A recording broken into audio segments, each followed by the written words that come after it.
एक पुरानी सी इमारत में एक वैद्य जी का मकान था।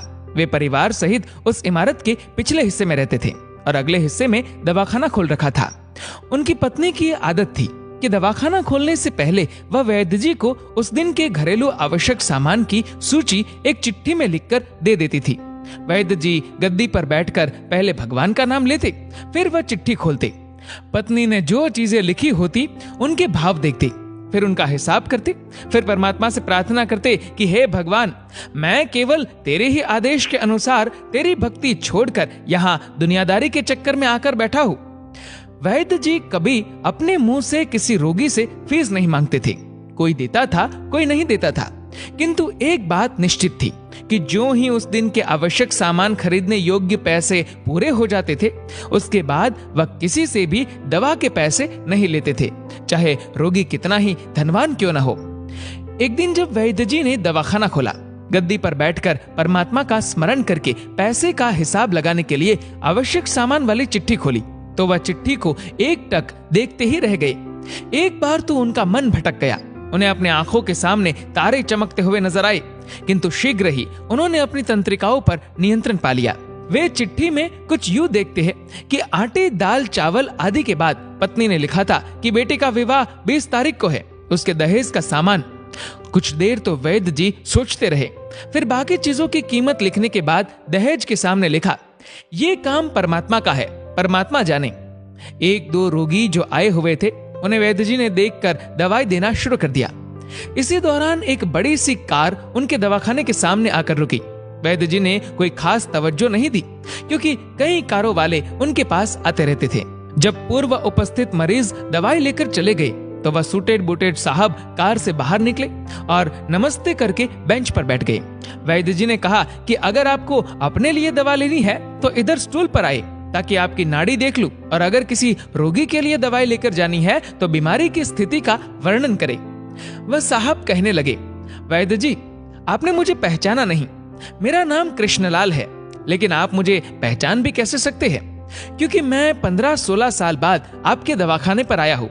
आपको पिछली मुलाकात का हाल सुनाता हूँ, फिर आपको सारी बात याद आ जाएगी। जब मैं पहली बार यहाँ आया था, तब मुझे लगा कि मैं खुद नहीं आया था, अपितु ईश्वर मुझे आपके पास ले आए थे, क्योंकि ईश्वर मुझ पर कृपा करना चाहते थे और मेरा घर आबाद करना चाहते थे। मैं तो कार से अपने घर जा रहा था, पर ठीक आपके दवाखाने के सामने हमारी कार पंक्चर हो गई। ड्राइवर कार का पहिया उतारकर पंक्चर लगवाने चला गया। आपने देखा कि गर्मी में मैं कार के पास खड़ा था, तो आप मेरे पास आए और दवाखाने की ओर इशारा किया और कहा कि इधर आकर कुर्सी पर बैठ जाए। अंधा क्या चाहे, 2 आंखें, और मैं आकर कुर्सी पर बैठ गया। ड्राइवर ने कुछ ज्यादा ही देर लगा दी थी। एक छोटी सी बच्ची भी यहाँ आपकी मेज के पास खड़ी थी और बार बार कह रही थी, चलो ना बाबा, मुझे भूख लगी है। आप उससे कह रहे थे कि बेटी, थोड़ा धीरज धरो, चलते हैं। मुझे लगा कि आप मेरे ही कारण खाना खाने नहीं जा रहे हैं, अतः मुझे कोई दवाई खरीद लेनी चाहिए, ताकि आप मेरे बैठने का भार महसूस न करें। मैंने कहा, वैद्य जी, मैं पिछले 5-6 साल से इंग्लैंड में रहकर कारोबार कर रहा हूँ। इंग्लैंड जाने से पहले मेरी शादी हो गई थी, लेकिन अब तक बच्चे के सुख से वंचित हूँ। यहाँ भी इलाज कराया और वहाँ इंग्लैंड में भी, लेकिन किस्मत ने निराशा के सिवा और कुछ नहीं दिया। आपने कहा, मेरे भाई, भगवान से निराश न हो। याद रखो कि उसके कोष में किसी चीज की कोई कमी नहीं है। आस, औलाद, धन, दौलत, इज्जत, सुख, दुख, जीवन, मृत्यु, सब कुछ उसी के हाथ में है। ये सब किसी वैद्य या डॉक्टर के हाथ में नहीं होता और न ही किसी दवा में होता है। जो कुछ होना होता है वह सब भगवान के आदेश से होता है। औलाद देनी है तो उसी ने देनी है। मुझे याद है आप बातें करते जा रहे थे और साथ साथ पुड़िया भी बनाते जा रहे थे। सारी दवाई आपने 2 भागों में विभाजित कर 2 अलग अलग लिफाफों में डाली थी और फिर मुझसे पूछकर आपने एक लिफाफे पर मेरा और दूसरे पर मेरी पत्नी का नाम लिखकर दवा उपयोग करने का तरीका बताया था। मैंने तब बेदिली से वह दवाई ले ली थी, क्योंकि मैं सिर्फ कुछ पैसे आपको देना चाहता था। लेकिन जब दवा लेने के बाद मैंने पैसे पूछे तो आपने कहा था, बस ठीक है। मैंने जोर डाला तो आपने कहा कि आज का खाता बंद हो गया है। मैंने कहा, मुझे आपकी बात समझ नहीं आई। इसी दौरान वहां एक और आदमी आया।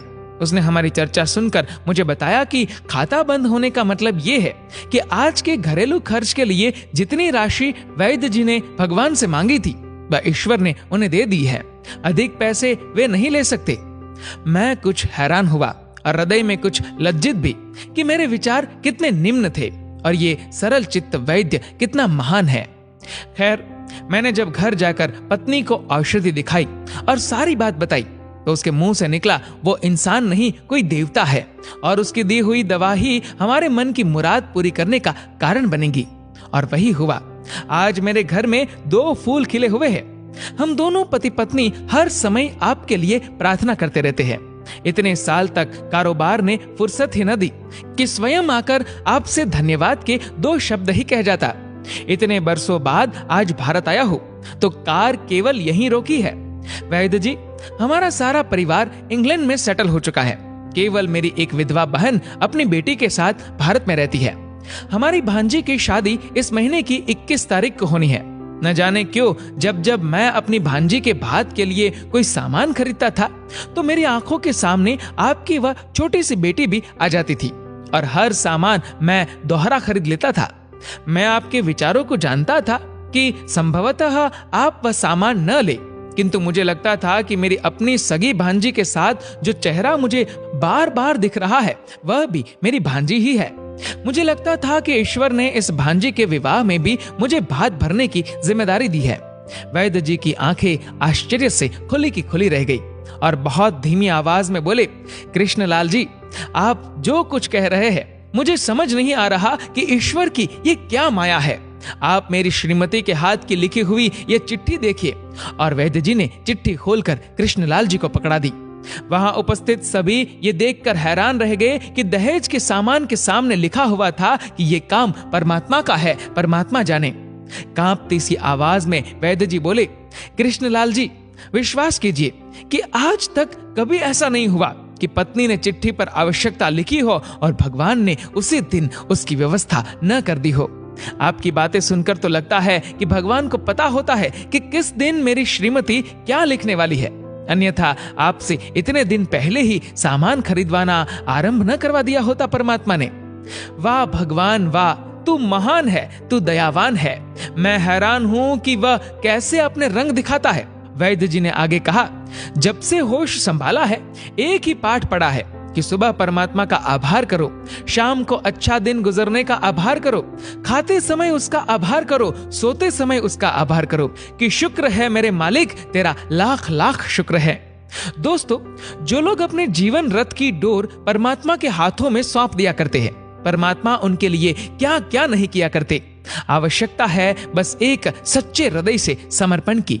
दोस्तों, इस वीडियो को लेकर आपकी क्या राय है नीचे कमेंट करके जरूर बताएगा। और अगर आपको वीडियो अच्छा लगा हो तो इस वीडियो को लाइक करेगा, शेयर करेगा ज्यादा से ज्यादा लोगों तक। और ऐसी और भी इंस्पिरेशनल वीडियोस के लिए सब्सक्राइब करें हमारे यूट्यूब चैनल को और फेसबुक पर फॉलो करें हमारे पेज को। धन्यवाद।